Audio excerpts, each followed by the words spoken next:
Hello guys, आज के new blog में आप लोगों का स्वागत है। तो आज है 26 जनवरी यानी कि गणतंत्र दिवस।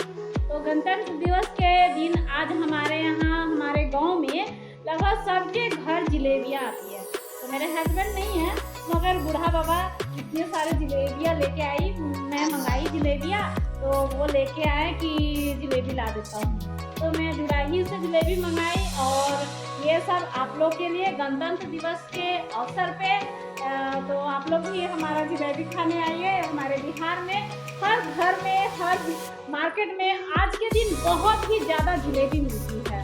तो ये तो यहाँ का होता है, स्कूल में झंडा फहराया जाएगा और बुनिया मिलेगी। हम लोग के स्कूल में बुनिया वगैरह जलेबी मिठाई जिसके यहाँ जो भी है वो बढ़ता है। तो आज यहाँ पे यही चल रहा है। तो अब हम लोग चलते हैं, थोड़ा जलेबी वगैरह खाते हैं और बाबा को भी खिलाते हैं। बाबा ये लीजिए, और चाहिए तो बताइएगा, अंदर रखा हुआ है।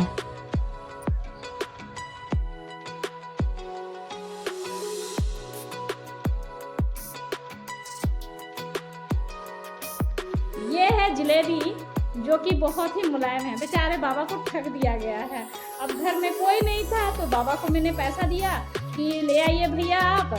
तो बेचारे वो लेके आए मगर थोड़ा मुलायम है, ठंडा है। चलेगा, जलेबी है, मीठा मुंह कर लेना चाहिए। आज के दिन हमारा जैसे देश को आज़ाद करने के लिए लागू किया गया था कि आज के दिन संविधान लागू हुआ था, तो उसलिए जलेबी आज के दिन से मीठा कर लिया जा रहा है। यहाँ पे सबके घर घर में मुंह मीठा किया जाता है।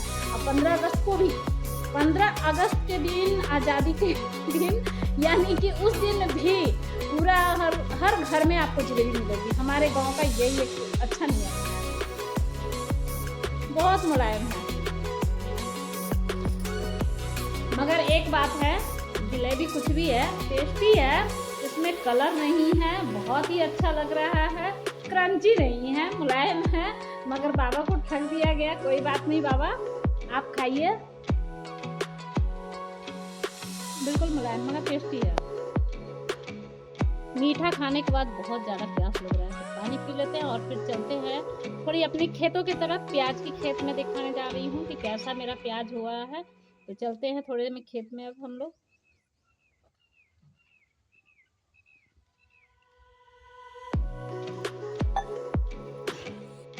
ये देखिए, ये हमारा कुद्रुम का फूल, ये है कुद्रुम का फूल जो लगेगा बिल्कुल ये अड़हुल की फूल की तरह है। और ये देखिए, ये है ये कुद्रुम है। कुद्रुम जैसे इसे हम लोग कहते हैं, इसमें से सन्नाठी होती है और इससे रस्सी बनती है जो कि सोन कहते हैं। जो आप लोगों को मैं दिखा रही हूँ, इस कुद्रुम की सोन से ये रहा, इस तरह की रस्सियाँ बनती है इस लकड़ से। तो हम लोग ये पहले अपने आप हो गया है, ये केतारी के खेतों में होया करता था मगर पता नहीं कैसे हो गया। तो सभी ने कहा कि इसका बीज रख दीजिएगा क्योंकि इससे कहीं भी छींट देने से हो जाता है। तो ये है हमारा कुद्रुम। अब कुद्रुम से ये सोन बनता है जिससे हम लोग इससे रस्सी बनवाते हैं और इसी की रस्सी बनती है जो खटिया उटिया बुनने के काम आती है। तो यही उसका पौधा है जो कुद्रुम और कुद्रुम कहते हैं। मगर ये कोई कुद्रुम खाया जाता है मगर ये मुझे नहीं पता खाते हैं या नहीं खाते हैं। ये देखिए, तो ये है। और इसकी लकड़ जब हो जाती है ना तो इसको जैसे पानी में भिगो के रख दिया जाता है, जैसे तालाब पोखरा में इसको कटवा के और इसको रख दिया जाता है। फिर उस तरह से गल जाती है, तभी इसकी रस्सियाँ निकलती हैं इससे। तभी हम लोग कहते हैं रस्सी बनती कैसे है। मैं वही चीज़ आप लोगों को दिखा रही हूँ कि ये है हम लोग का कुद्रुम। और कुद्रुम के पेड़ से ही कैसे रस्सी बनती है। तो काफ़ी लंबा लंबा होता है जिसे हम लोग सन्नाटी कहते हैं और सन्नाटी को जलाने के काम में आता है। जैसे पहले रस्सी को निकाल दिया जाता है, सोन को निकाल के और रख दिया जाता है पानी में, उसके बाद इसकी लकड़ को जलाने के काम आती है। बहुत अच्छा जलती है। पहले हम लोग खाना वगैरह बनाते थे तो इससे बहुत अच्छा बनता था। पहले केतारी वगैरह बहुत ज़्यादा होता था, उसी बीच में ये भी होता था। और अभी तो ऐसा है नहीं। मेन है केतारी करना कोई नहीं चाहते हैं, गन्ना का कोई खेती नहीं करना चाहते हैं, उसमें बहुत ज़्यादा मेहनत होता है। हमारे इधर गन्ना का खेती होता था, और गन्ना का खेती होता था तो यहाँ हमारा बगल में ही कोलसार होया करता था। हम लोग गुड़ वगैरह सामने एकदम बिल्कुल ताज़ा ताज़ा गुड़ गरम गरम खाते थे इस ठंडियों में। मगर अब वो मेहनत कोई करना नहीं चाहते हैं। पहले इधर ही हमारे खेत होते थे ना, उस खेत में ही लगाया जाता था गन्ना, और गन्ने को जब गन्ना होता था तो गुड़ वगैरह घर में ही बनता था। लगभग हमारे यहाँ घर से चक्की के चक्की गुड़ बिकता था। जैसे एक एक रूम भर चक्की बना रहता था, बहुत सारा गुड़ होता था। और पहले वही बिक्री ट्रैक्टर में होते रहता था। एक दरवाज़ा मैंने इधर भी रख दिया है ताकि इधर अपना खोल के और इधर से अपने घर तरफ से ऐसे प्याज वगैरह सब्जी वगैरह देखने चले जाएंगे। तो ये है हमारा प्याज का, ये हमारा जो था पहले, ये यहाँ पे इस जगह पे कोलसार होया करता था जो गुड़ बनाने के लिए बनता था हमारे यहाँ।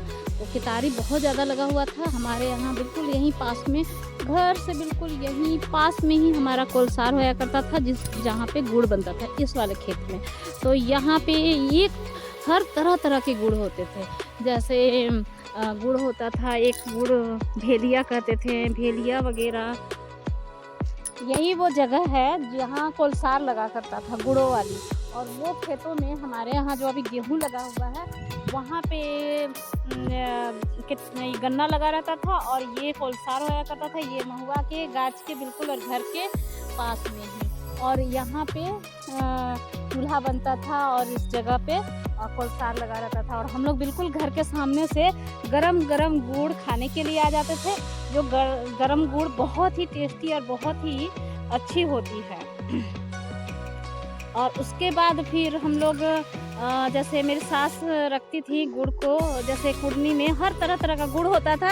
एक तो भेलिया कहा जाता था, और एक भेलिया गुड़ ऐसा होता था कि उसमें जैसे सौंफ और थोड़े मसाले जैसे ड्राई फ्रूट्स वगैरह डाल के बनाते थे, तो वो मसालेदार गुड़ होती थी। उसे हम लोग मसाले वाला गुड़ कहा जाता था। अभी भी बनता है और मिलता भी है, मगर वो गुड़ जो है ना, वो अभी यहाँ पे अभी तो ताज़ा मिलेगा नहीं, मगर हाँ गरम गुड़ खाइए फिर भी अच्छा ही लगता है।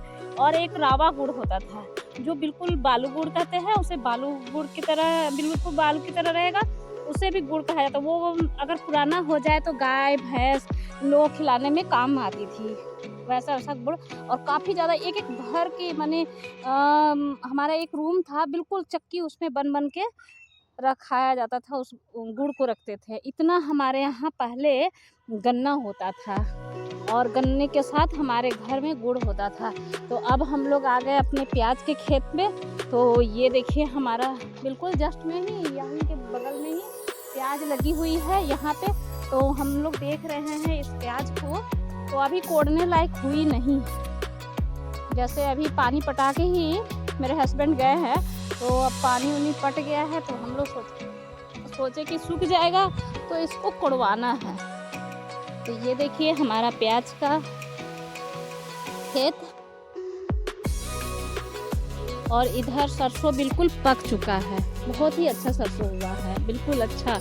अब इसके ऊपर आरी आरी में हम लोग सोच रहे हैं, प्याज के आरी आरी में इसमें हम लोग लगवाएंगे, या तो जवाइन डाल देंगे तो जवाइन हो जाएगा, और नहीं तो इसमें कुछ भी आप लगा सकते हैं, कुछ भी डाल सकते हैं, इसमें भी हो जाएगा।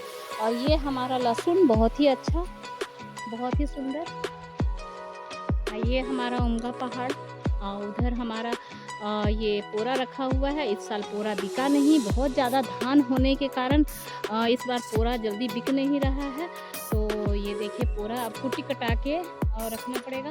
और ये हम लोग का सामने वाला खरिहान, और उधर भी है कुछ सामने वाला, और 3 जगह लग गया था, एक वहाँ पे रोड के साइड, और एक यहाँ पे, और वहाँ सबसे ज़्यादा मंसूरी वाला जितना था वो वहाँ पे है। तो वो वाला अभी पूरा एक एक करके बिकेगा, और बाकी बटैया में है तो उसमें से एक गांज वो ले जाएंगे बटैया वाले। बाकी हमारा सारा पूरा है, तो अब इनको भी बेचना है। तो अब चलते हैं अपने घर की तरफ।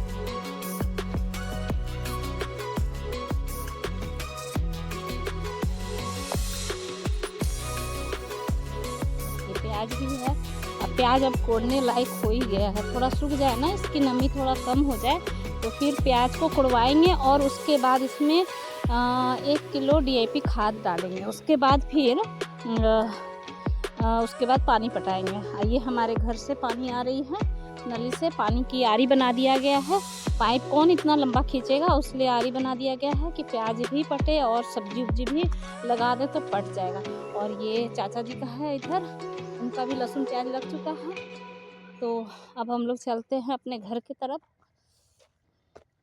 और ये हमारा पूरा खेत,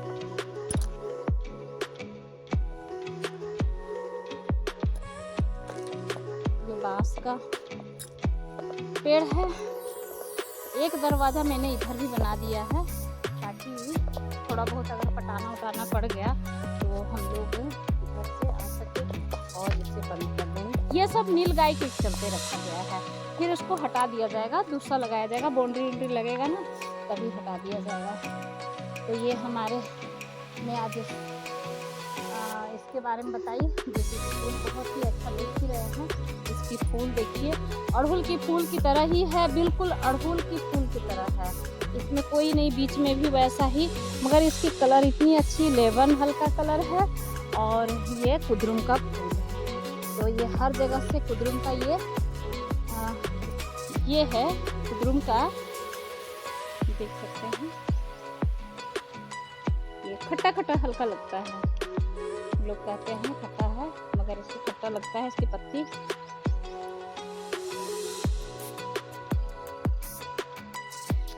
और कुछ थोड़े उधर भी होते थे, ये जो खुट्टी है ना तरी पे, हम लोग इधर इसको तरी पे कहते थे। तो इधर भी गन्ना बहुत ही ज़्यादा होता था और यहाँ से गन्ना वगैरह आता था, उधर भी कोलसार लगे रहते थे। मगर फिर उसके बाद हम लोग क्या करते थे, गन्ना का जो जूस होता है उसकी हम लोग खीर बनाते थे, हम लोग उसकी खीर बनाते थे। और खीर जो होता था ना वो बहुत ही अच्छा बनता था, जैसे गुड़, उसमें चीनी गुड़ कुछ भी नहीं डाला रहता था, सिर्फ रस से हम लोग खीर बनाते थे। और उस खीर की इतनी अच्छी टेस्टी कि क्या बताएं, वो खीर अब कहाँ मिलता है। और चाहे अब मार्केट से मंगाते हैं मगर वैसा गन्ना का रस बिल्कुल नहीं मिलता है, जैसा हम लोग के कोलसार में गन्ना एकदम ताज़ा आता था, बिल्कुल गाढ़े, जैसे एक दूध पानी फेंटा हुआ होता है और एक बिना पानी फेंटा हुआ, उसी तरह से गन्ने के जूस में इसमें बिल्कुल एकदम इतना साफ़ सुथरा। और गन्ने का नाम भी होया करता था कि एक होता था मलगुआ केतारी, फिर लक्कड़ तोड़ ऐसे केतारी, फिर हर तरह तरह के केतारी होते थे, उनके नाम अलग अलग होते थे। जो मलगुआ होता था ना वो बिल्कुल मुलायम और उसकी छिलके होती थी बहुत अच्छा। और जो ये लकड़वा जो बोलते थे, मुझे नाम अच्छी तरह से आ नहीं रही है, वो थोड़ा टाइट होता था, लाल कलर की होती थी, मगर उसकी भी रस निकलती थी। मगर मलगुआ वाली केतारी की रस बहुत ज़्यादा होती थी, तो उसकी रस निकाल के हमारे यहाँ खीर बना करता था, हर हफ्ते में मीठा बन जाता था। और खीर भी एक एक तसला बनाते थे जिसमें हम लोग भर पेट खाते थे, घर का चावल, घर का दूध, घर की गन्ने की रस, बहुत ही अच्छा लगता था। वो टाइम कुछ और था और आज का टाइम बहुत ही अलग है।